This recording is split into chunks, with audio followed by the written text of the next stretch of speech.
And welcome to another edition of the X Zone. I am Rob McConnell, and we're coming to you from our broadcast center and studios in Hamilton, Ontario, Canada. If you would like to send an email, xzone at xzoneradiotv.com, on all social media sites, Xzone Radio TV. And if you'd like to find out about the programming we have available for you on the X Zone Broadcast Network, 724-365, visit www.xzbn.net.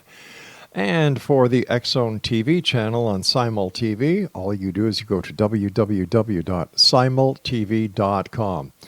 And in the search bar on the right-hand side, all you do is click in X Zone, and it will bring you right to our channel. Or if you'd like to see what other channels are available to you as a subscriber to Simul TV, go to the top left-hand side where it says Channels. Click on that, and you can scroll all the channels until you come to the X Zone TV channel. Click on that. You can watch. Let me see. If you're a subscriber, that's where you click to watch. Or if you'd like to see what the channel is all about, you can click on the TV guide to see what we have coming up in the next 12 hours. And then you can make up your mind whether or not you want to subscribe or not. And the subscription fee for all 140 channels a month is only $9.99. Wow. It's not very often that I have the pleasure of speaking to a fellow Ontarian, but I am this hour, Exonation. Her name is Silver Lynx, and she enjoys living amongst the seclusion of the remote mountainous area surrounding by nature, where she thrives upon the peace and tranquility that enhance her innate skills and abilities as a true independent artist and photographer. She loves peace and tranquility, don't we all?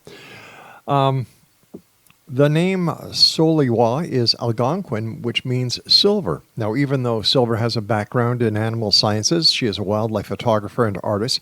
And by no means, now this is going to sound funny considering what we're going to be talking about, she is not a Bigfoot researcher.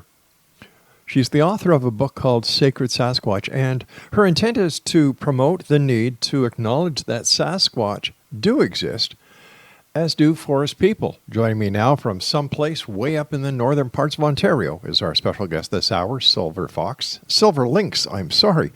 And Silver Lynx, welcome to the X Zone. Hi, Rob. How are you? I'm just doing fine. I kind of found it funny when I was reading your bio, where it says, by no means a Bigfoot researcher, and yet you wrote a book entitled Sacred Sasquatch. Tell us about that. Exactly. Since I was very young, I was always fascinated, especially when I saw that video clip, the photos and the books on Patty the Sasquatch growing up. I come from Northern Ontario. I spent my entire life in the bush, and I always believed that Sasquatch is real. And with the years, as they passed, Sasquatch, it always stayed in the back of my mind. But it wasn't until recently, around 2017, that I began searching online to find out whatever happened to Patty. Bigfoot movies and TV shows, they're unrealistic to me. So I read online, gathered research and information. And, there's a wealth of information out there that I wasn't aware of, like stick structures and glyphs and so on. And a little bit later in 2018, I walked through the forest. I came upon this magnificent teepee structure. It was the first of my photographs to start the series for this book. I was just amazed to see this structure, and I hurried home to tell my spouse. I couldn't believe that Sasquatch were in this area. But how foolish of me not to know this. Then I started reviewing some of my earlier photographs, and lo and behold, there they were. Sasquatch in some of my photographs dating back almost 15 years. These beings have been watching me take pictures in the forest all this time. Why do you think Sasquatch has kept itself, herself, hisself so elusive from so many people for such a long period of time? And yet here you are, a young lady up in Northern Ontario, and you found this teepee structure, and upon going back home, going through your photographs, you discover that there's Sasquatch. How did that make you feel? And why do you think that so many do not see what is right in front of them, and yet here you are, you saw it? I think everything comes down to being able to read nature, understand it, Mm-hmm. live it, and know how to see, not only with your eyes, but with your own feelings, which is very difficult to explain. First off, I'll add a little correction in there. I am from Northern Ontario, but I currently reside in the province of Quebec. Oh, right. Yeah. And I will say that most of my photographs have been taken in Mm-hmm. Quebec. And I have some photographs that were taken when I visited my sister out west in BC. And I was amazed when I went through some old photographs, and I would adjust the brightness and contrast of photographs, Mm-hmm. which revealed these beings. Now, some of these are in the book that is published. Right. Others are not, because of the quality of the images, which are sometimes blurry, Mm-hmm. of course. And my perception on this species is that I think they are very, very adept at camouflage techniques, and or depending on, in my view, the different types of Sasquatch species, some might possess even more advanced techniques, such as, for example, there's already animals that we're aware of that display themselves through coloring, like chameleons, Sure. octopus, and Mm-hmm. so on, and then light refraction, because the Sasquatch tribe that I photographed here in Quebec, they are very, very dark. Most of them, anyways, that I've noticed. Now, let me ask you this: when you're taking the photographs in Quebec, are you in the Laurentians or in the Eastern Townships? Because I'm from Montreal. For privacy reasons and for safety of this tribe, I Mm-hmm. won't specify exactly the location, but I will say it's Western Quebec. All right. Okay, that's fair enough. But honestly, in Mm-hmm. my view, after noticing the signs like tree structures, tree Right. bends, etc., they could be practically anywhere and everywhere. And people might not realize this.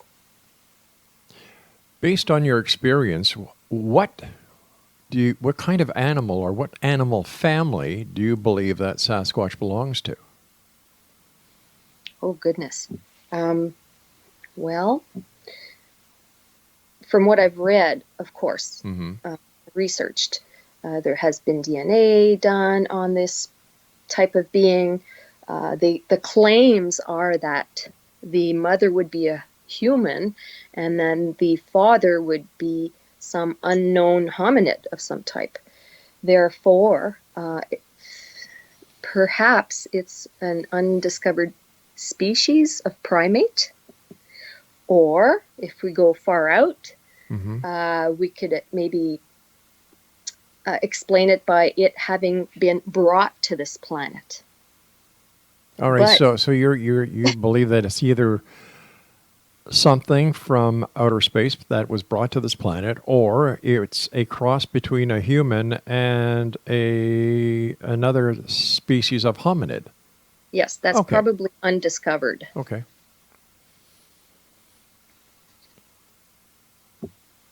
You and I have to take a commercial break. We'll be back in a minute or so. So, Exo Nation, please stand by. My guest this hour is Silver Lynx. The name of her book is Sacred Sasquatch. Her Facebook page is facebook.com, Sacred Sasquatch Book. And we'll be back on the other side of this break as we continue here in the X Zone. But before we go, I'd like to remind you about some of the other great shows that we have here on the X Zone Broadcast Network. Starting with my good friend, Kevin Randall. He's the host of A Different Perspective. Larry Lawson, he is the host of Paranormal Stakeout. Then we have Mission Evolution, hosted by Gwilda Wiyaka. Connecting with Coincidence with Dr. Bernie Beitman, MD. And Know the Name, Know the Genius in You by our good friend Sharon Lynn Wyeth. And, of course, Too Good to Be True with Justina and Peter Marsh. For all the information on the X Zone Broadcast Network and how you can listen to all our programming with our compliments, 724-365, visit www.xzbn.net. And also, X Zone Nation, the current edition of the X Chronicles newspaper will be coming out next week. And if you'd like to get your copy, all you need to do is go to www.xchroniclesnewspaper.com. And we'll be back on the other side talking more about Bigfoot this hour here in the X Zone with my special guest, Silver Lynx. And once again, her website is facebook.com/Sacred Sasquatch Book.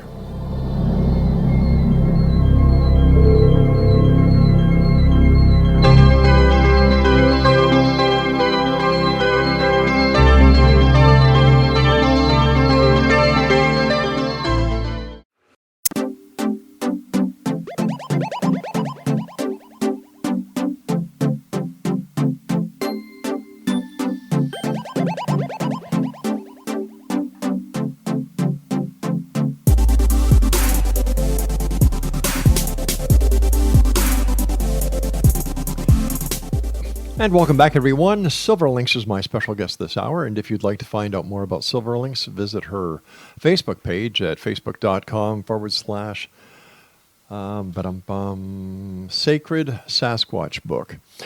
You know, years ago, I had Todd Standing on, and I know that you've referenced him in the material you sent us. And I agree with Todd that there should be something done to have the federal authorities or the conservation authorities, whoever, make sure that Bigfoot, Sasquatch is protected. A couple of years ago, there was a TV show that was based in the United States where the idea was to go in the bush and kill Sasquatch. Well, we did an online petition, and we were able to get the network to withdraw that show from their lineup. Because, in my opinion, it was wrong. You do not kill something just because you don't know what it is. Exactly. How do you think, as someone who is deeply sensitive to the Sasquatch cause, what do you think that humanity should do in order to bring this relative of ours into the main fold and get Bigfoot, Sasquatch, Yeti, the abominable snowman, whatever you want to call this relative of ours, the protection that, in my opinion, they so rightfully deserve? Well, first of all, it has to be acknowledged by authorities like the governments. Right. And first off, let me say that there's a saying by Chief Dan George, who once said, you know, if you talk to the animals, they will talk to you, and you will know each other. If you do not talk to them, you will not know them. And what you do not know, you will fear. What man fears, man destroys. And the subject of Bigfoot, Sasquatch, is not well understood. Therefore, you'll get these TV shows like Let's Hunt Sasquatch. Right. People have knowledge, some knowledge that is not entirely validated by the scientific community because there's not enough physical evidence to support Bigfoot. Well, first off, I started documenting information and my experiences on social media to get the people familiar with the presence of Sasquatch. Of course, it's quicker than making videos or publishing a book. This photography book that I did on Sasquatch, I thought that would spark an interest in the general public, but I think I was wrong. People would rather see free pictures posted online and critique them at will. There's a lot of armchair quarterbacks out there, aren't there? Yes, unfortunately. But this is probably a growing process for humanity. I think people need to learn to respect the earth, the land, the water, every living creature. And it's in our best interest, as well as theirs, you know, to conserve and protect, because without all these resources, we will all die. Man has corrupted this beautiful planet that we all live on, and it's time for a change. And probably that time is now. The Bigfoot are revealing themselves to Earth-conscious humans to convey a message to humanity. You know, the planet is changing, and we must follow the way of the elders. We're killing the planet. We're destroying this beautiful planet. We're polluting the seas. We're polluting the environment. I think what you're doing is wonderful. You know, there was a gentleman, I can't recall his name right now, who did a beautiful photo book on clouds. And it took him a while, but people look at clouds totally different now. And I really believe that what you're doing will catch on. And I commend you for what you're doing. Well, thank you very much. I'm not the only one who's attempting to do this as well. There's been contact throughout the world. Yeah. Well, you know, we've had, I think we have had everyone in the Bigfoot community on this show over the years. Billy Green, and the list goes, you know, Lauren Coleman, and the list goes on and on and on. And what I can't understand is that people would rather look up in the sky and look for UFOs, extraterrestrials, instead of looking what is right in front of them. Because, in my opinion, if we cannot get along with animals that we have here right on this planet, Bigfoot, bears, deer, any one of them, how in the name of heaven are we expected to get along with the species who is not from this planet?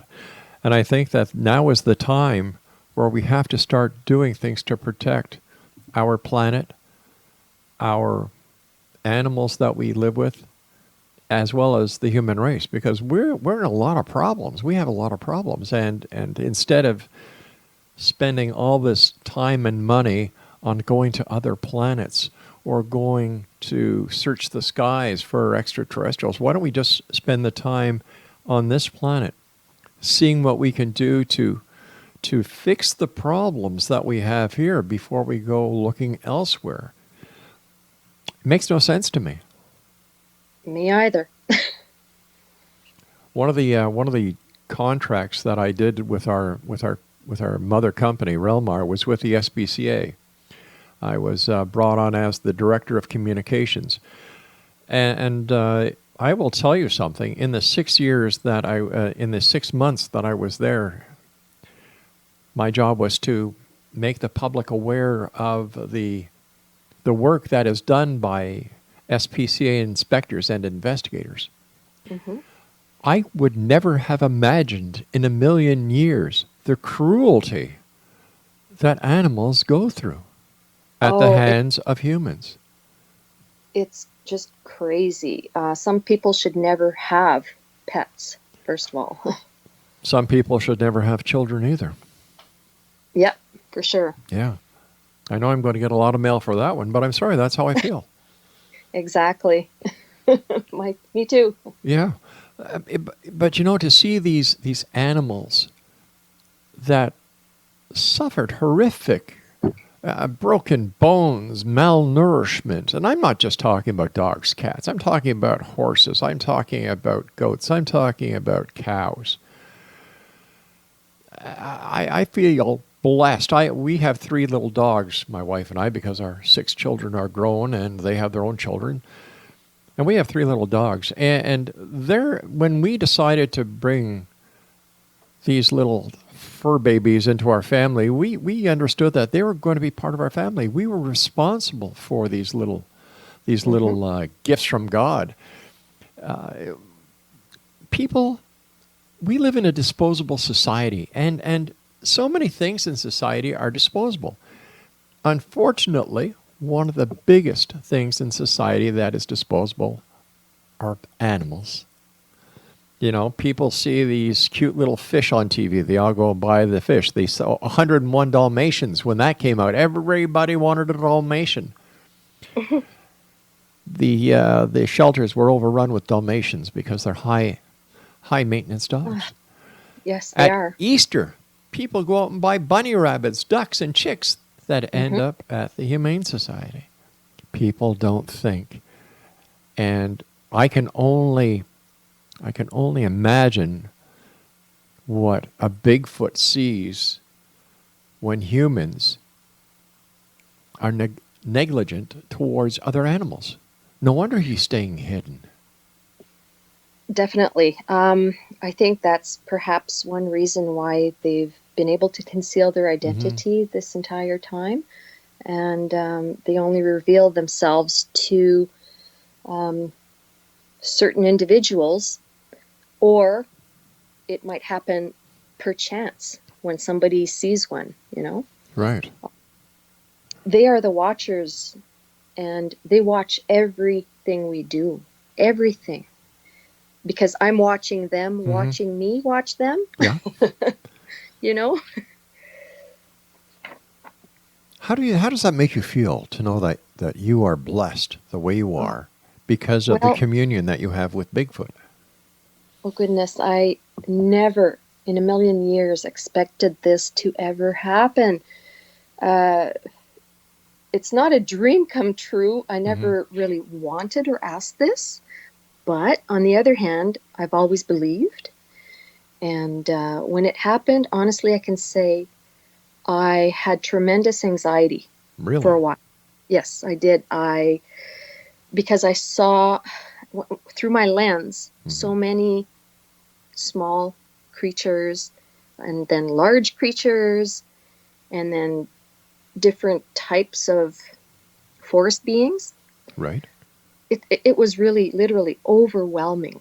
All right, we're going to have to take our news break at the bottom of the hour, Silver Lynx. Please stand by. Thanks so much for coming on the show. And X Zone Nation, if you'd like to find out more about my guest this hour, Silver Lynx, who is the author of Sacred Sasquatch Book, visit www.facebook.com/Sacred Sasquatch Book. And Silver Lynx and I will be back on the other side of this news break as we continue from our broadcast center and studios in Hamilton, Ontario, Canada. I'm Rob McConnell. Don't go away.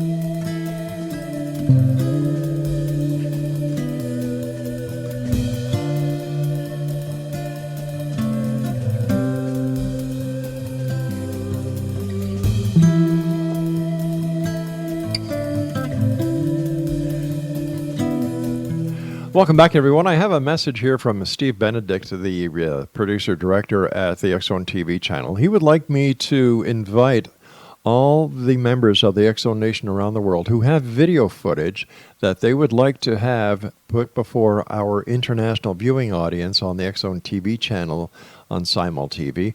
All you need to do is, let me see what would be the best email, Craig. All right, Craig says the best email address to send an email to us at the X Zone TV channel saying, hey, I've got some footage. I would love to get some international exposure. How can we do that?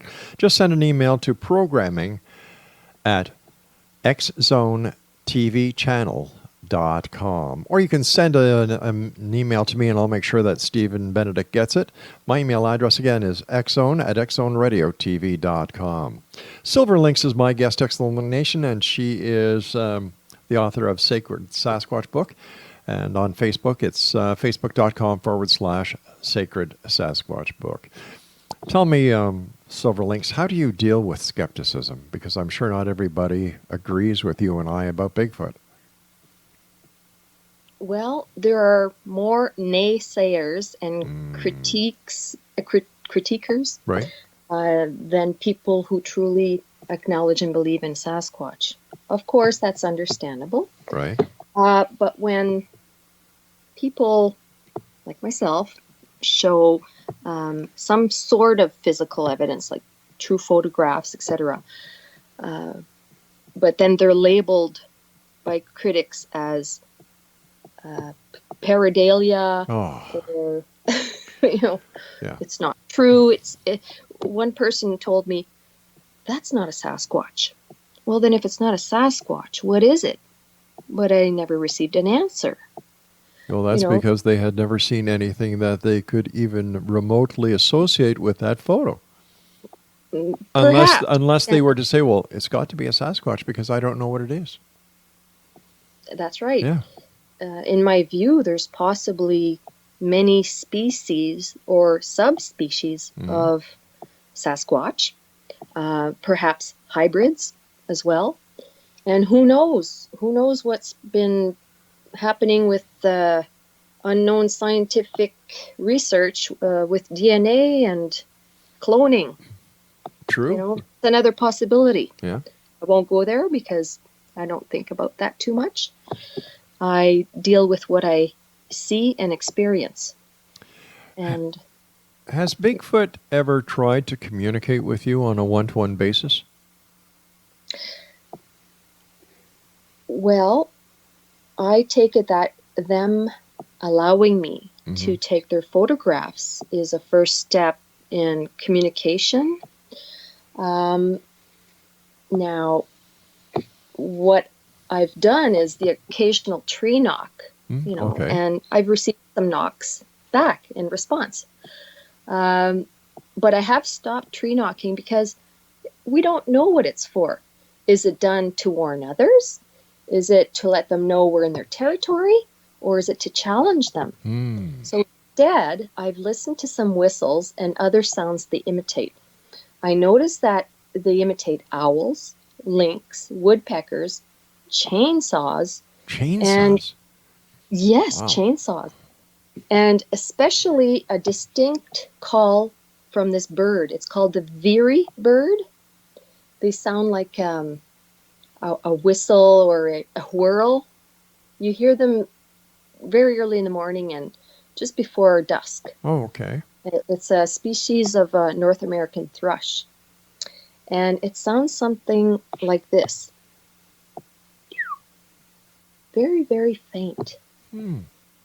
Now, regardless, nobody knows for sure what the Sasquatch whistles, the tree knocks, and the glyphs and stick structures mean. So I whistle to let them know my presence. And to date, every day gets better, let's say, where photography is concerned. The pictures become a bit more clear, and there's no actual contact or discussions, but I am speaking to them, not with them, but to them, to acknowledge that, thank you, my friends, here I am, they see me taking photos. There's a lot of respect there. And I think that's a very big word that people need to instill in their lives. Respect. Because there is no more respect on this planet. We're destroying it. Yes, we are. Ironically, people do not realize that if all the animals and all the insects wanted to band together and annihilate the human race, it wouldn't take them very long. See, I don't look at humans being on top of the totem pole when it comes to superiority. I look at us as being on the very bottom. Because when you look at the animal kingdom, there's no wars. There's no senseless killings. There's no crimes that are being committed one animal to the other, and if there is, it's settled within the packs. They do everything to get along with other species as well as their own, where humans, my God, look at the mess we're in. Yeah, I guess that's why I'm not really a people person. I'm more of an animal lover. I agree with you. When you've taken your photographs, can you give us an estimation on the different sizes of the Bigfoot that you've had the opportunity of photographing?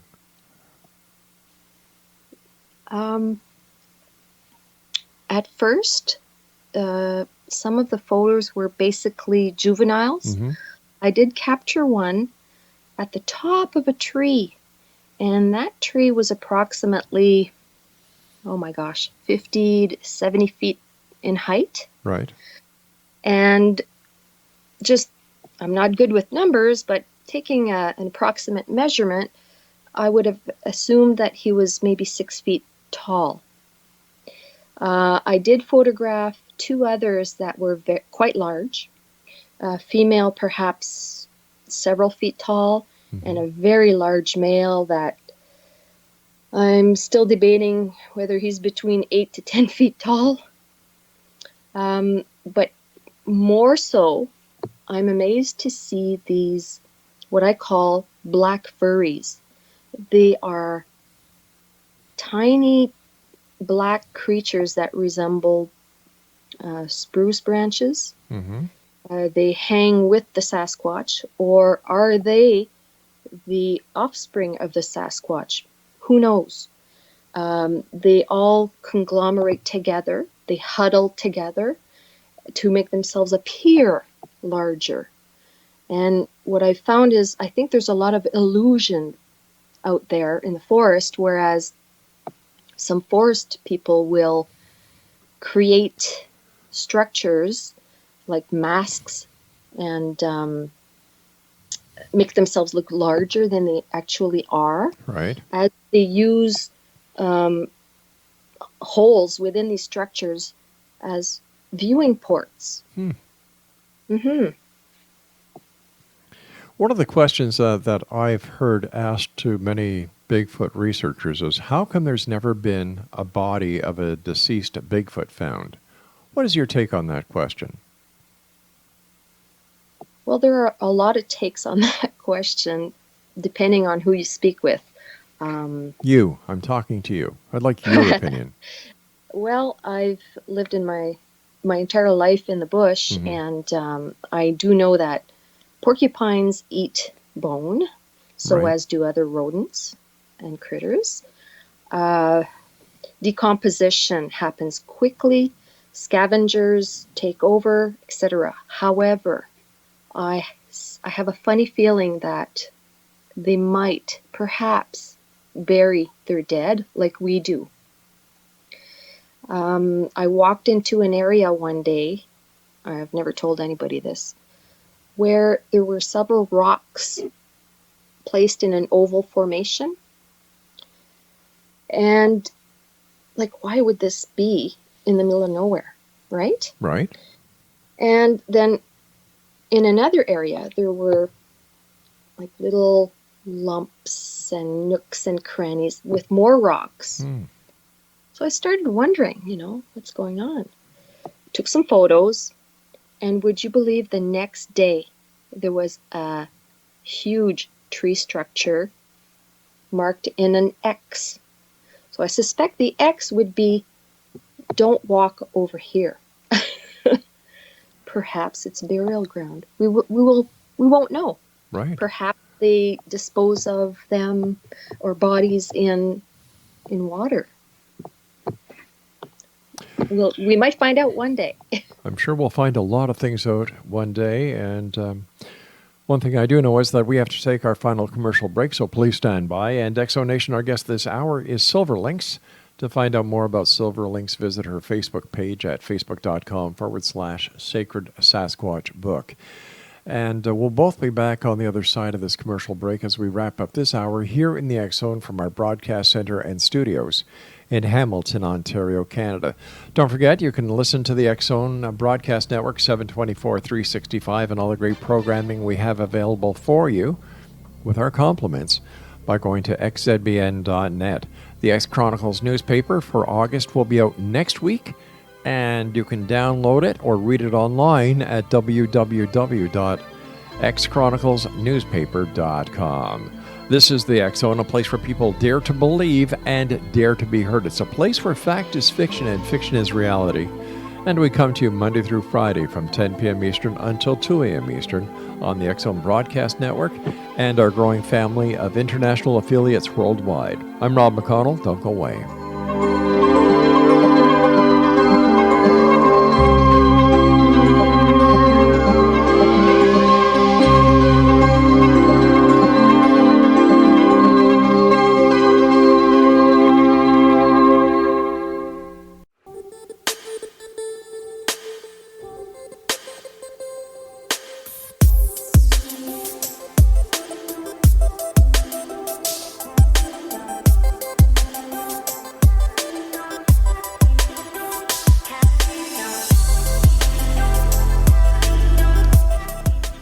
Silver Lynx is my special guest, Exo Nation. She is the author of Sacred Sasquatch. Her Facebook page is Sacred Sasquatch Book. First of all, Silver Lynx, thank you so much for joining us, and congratulations on your book. I think that what you're doing is fantastic, and I wish you all the best in the world.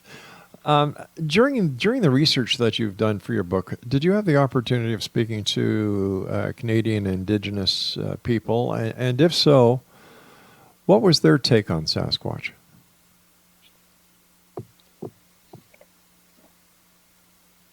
I have spoken to a few individuals.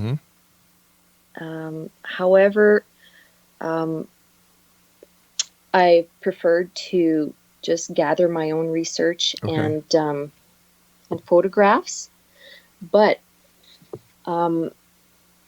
we all know that First Nations spoke of the hairy men or the wild men, Mm-hmm. the Bigfoot, Sasquatch, as the shadow guardians of the mountains. But they don't refer to these as those jet black shadow apparitions, ghosts or malevolent entities. Right. Okay. I know for the Algonquin Nation, they spoke of skinwalker and tree people, stone people, of course, Sasquatch, and little people in the forest. And you know what? They are right. Wow. Have you ever been, has anyone ever suggested that you're doing this just to exploit the Sasquatch for financial gain? And if so, how do you respond to them?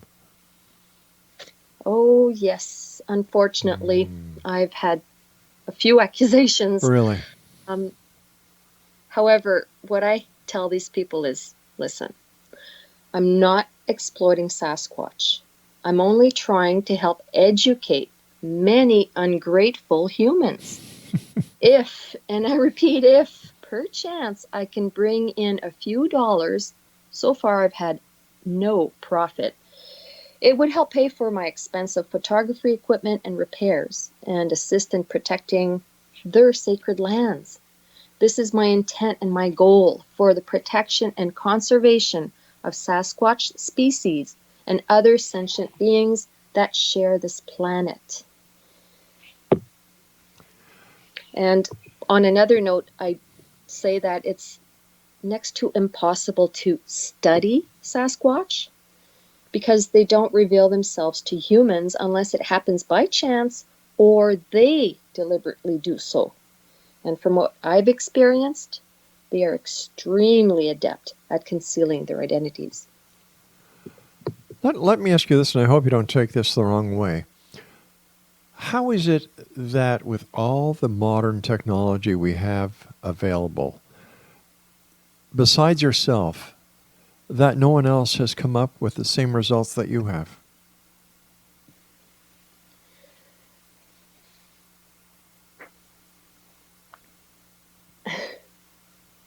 Good question.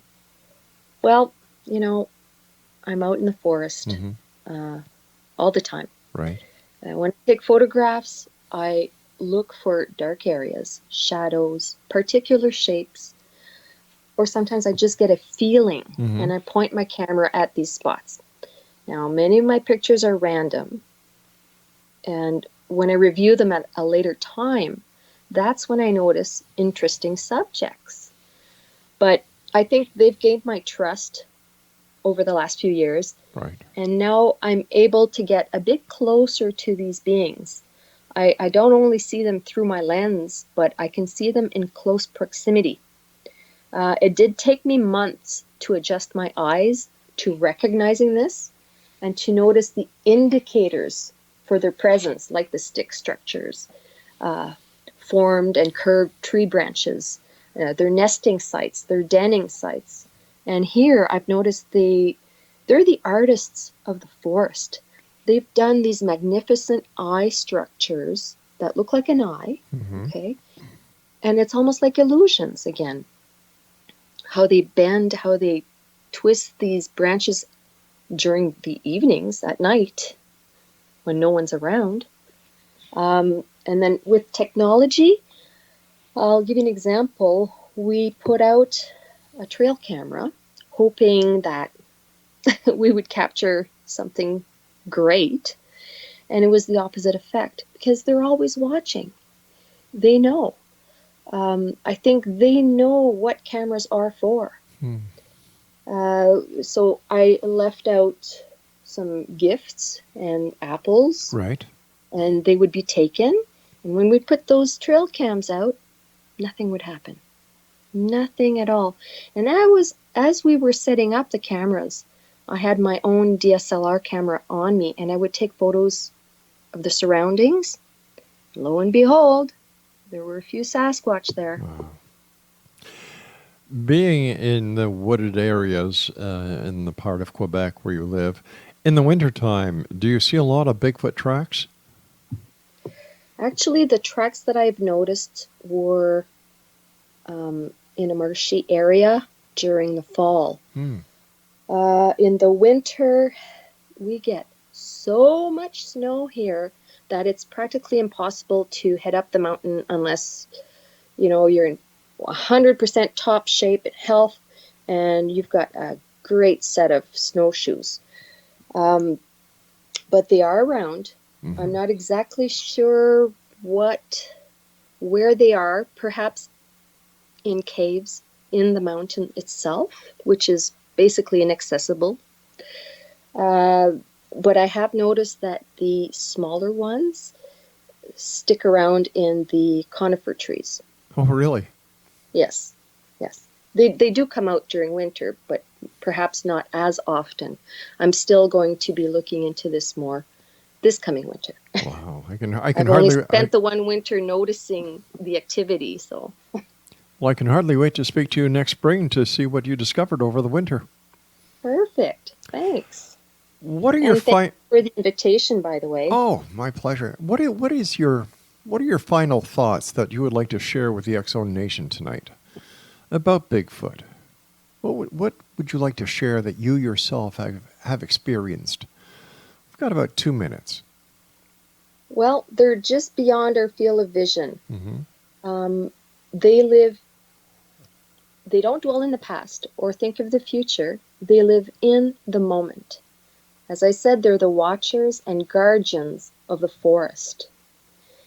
And man is no longer respecting Mother Earth, its people, the flora, the fauna. Waters are poisoned and land is destroyed, leaving the burden of an uncertain future for the next generations. So the time is now to acknowledge these beings, these amazing beings. The veil is lifting, and knowledge is key to acceptance, growth, and transformation. Silver Lynx, how can members of the listening audience get copies of your book?